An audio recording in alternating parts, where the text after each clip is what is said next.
have an office here in Nashville over by Cool Springs Mall on Seaboard Lane. So love coming over here. Anyway, other things we do. So video conferencing, I could be in one room and present to you over here in Murfreesboro.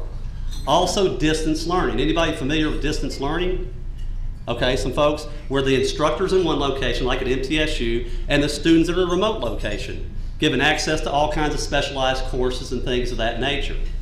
Also presentation of multimedia technology, some of which I'm challenged with, as you can tell. And then also telemedicine. I think we have a doctor in the house.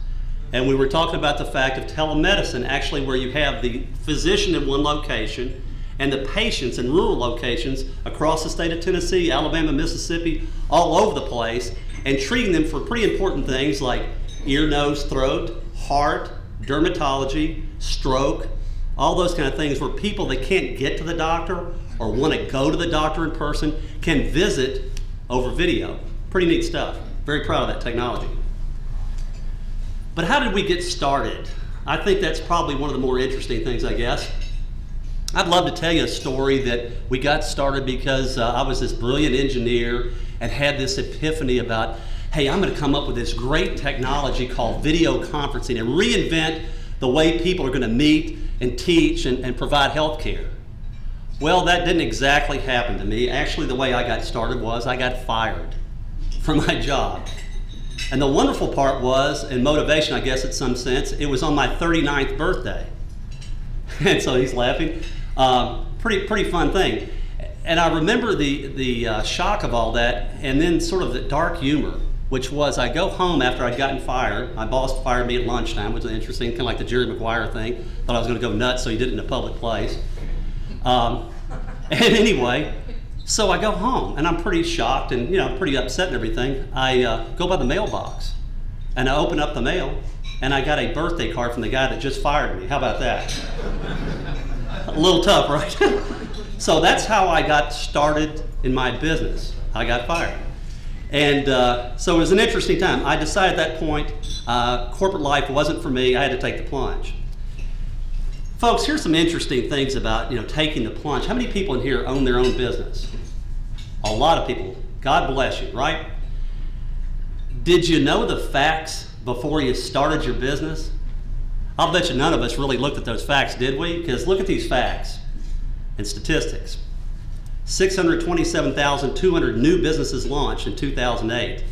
Look at the closure rate. You see it behind me? 595,000. Oop, we got problems. 595,000 businesses. We got a little problem there, Kevin. They closed. 595 closed. So you only have 43,000 of that number that made it. I mean, isn't that unbelievable when you stop and think about it? So your chances are really pretty slim to make it. I didn't look at that. Did y'all look at that when you wanted to start your businesses? I never even thought about it. I just went ahead because I needed a job. I had to put income on the, bring it into the house. I had a wife, 2 kids, and a hungry dog that had to get fed. And that was pretty much it. The thing that's interesting, though, is, when you have motivation like that, you got to go ahead and try to get started and everything. So what did I do? I was looking for some things like you had to do, which is to find financing. And here were some of the interesting things we were trying to do. We had to go out and get money and build something. Are you familiar? Of course, a lot of us here, we had to do a business plan, right? Okay, there we go. Back in operation. Big number there for the thing. So you have to go out there because banks, we got any bankers in here today? Bankers require that annoying thing called a business plan. Well, here I am trying to start a technology company. And the interesting thing was that, I'm trying to start a technology company, but I had just gotten fired. I didn't have any technology. I mean, I didn't even have a computer. And the banks are asking me for these annoying things like, the business plan, the pro forma. You familiar with that? So I had to go borrow a computer. Can you imagine going to the banks in Nashville or Memphis and looking for support on this thing? They're all looking at me like, you want to start a technology company, you don't have a computer? Well, I ended up borrowing one and ended up putting this wonderful business plan together. It's about 8 pages. Now, a little humor here, right? So the last page is my pro forma. And my pro forma is done on a Franklin planner. Anybody know about Franklin planners? Y'all ever use those? It's a column sheet. And these entries were kind of interesting. It had kind of get creative and type them in there. I remember one of the bankers looked at the plan and he goes, Mr. Myers, you seem like a really energetic, good guy and everything. Let me ask you something. He says, are those numbers in there, entries, are those like hand typed? And I go, yes, they are. He goes, wow, you want to start a technology company? Oh, by the way, have you ever heard of Excel? And so that was an interesting time. But you know what? Okay, here's the message I'm going to keep repeating over and over. Never give up. Never give up. I could not go back to that corporate life again. I had just gotten fired. Did you get that? The guy sent me a birthday card. I'm not going back to that. I can't. I'm going to figure out some way to make this happen, even with this lousy business plan. Well, the truth be known, I ended up finding some people, that private investors, that I think either felt sorry for me or something, but they got me in business. Started March of '96, 14 years ago last week. And you know, it was interesting.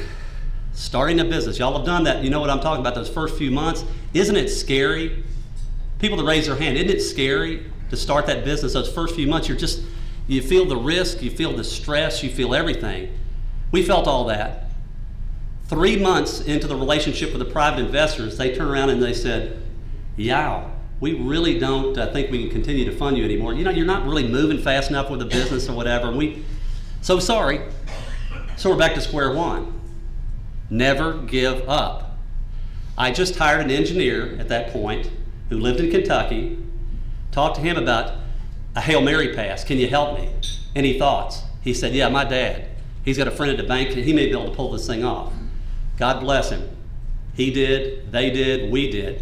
Got back in business 3 months in June of '96. Thought everything was fine, wouldn't you think? Already been through the worst part. Never give up. Kept going ahead. 3 months later, this is a part where small business, you'd love to be out there and say, you know, everything is different. You know, you got business over here, you got your personal life over here, and keep the two separate, right? Tell me if that works out for you sometime, all right? Never had it happen in 14 years. Anyway, go in for a routine haircut. Lady's cutting my hair, she looks in the top of my head and says, wow, you got something that looks like a bump. I go, what? Why don't you get somebody take a look at it? Go to the doctor. Doctor takes a look at it, diagnose melanoma. Anybody heard of that? Deadly form of skin cancer, can kill you, kills a lot of people, including Ronald Reagan's daughter, Maureen. I didn't even know what it was at that time, folks. Here's what I had to do. Ended up having to get it cut off, did a skin graft, pull a hunk of my leg off, put it on top of my head, swap it, but all that kind of stuff. Nurse turns to me after the surgery, any request, Mr. Myers? Yeah, I need to be home for a football game Saturday afternoon, so make sure you get this done quick. Never give up. Monday morning, with a pocket full of painkillers and a baseball cap on top of my head, I'm doing a demo for my company. Never give up. I went and made customer calls for months with that baseball cap on. Some of my customers, I mean, it's kind of dark humor here or whatever, but they thought I had a brain tumor. You gonna live? I mean, what's the deal? And I'd start making jokes about it. You know, but you do what you gotta do. Just when you think everything is over with, right? At that point, I thought the year, you know, come on, it's gotta be over with soon, please. Then we had a vendor steal $13,500 from us. Sent a check up for a computer part, never got anything in return. Got a call from the Attorney General of New Hampshire saying, hey, Mr. Myers, you sent this check to this company called AdMax? Yes, sir, I did. Why are you calling me? Well, I got some bad news. Bad news is that company's bogus. Okay, I'm dying to know the good news. Well, you know, they stole a lot of money from other people. There's only $13,000 to you. You ought to feel better about that, you know. It wasn't that bad for you, right? Well, I feel great. At that point, we had $50,000 in the bank, minus $13,000, so we're down to whatever the number is at that point. Never give up. We kept going. It was tough. I remember at the end of that year going to my father and I said, Dad, what is going on here? I mean, everything is hitting me. I mean, what else is going to happen? Cancer, lost a job, you know, fired, people stealing from everything. He said, well, here's the thing. He said, God is testing you. You have to decide what kind of person you are. You either stand tall, you keep going, you never give up, or you quit. How'd that birthday card work out for you? Planted the seed, bright guy.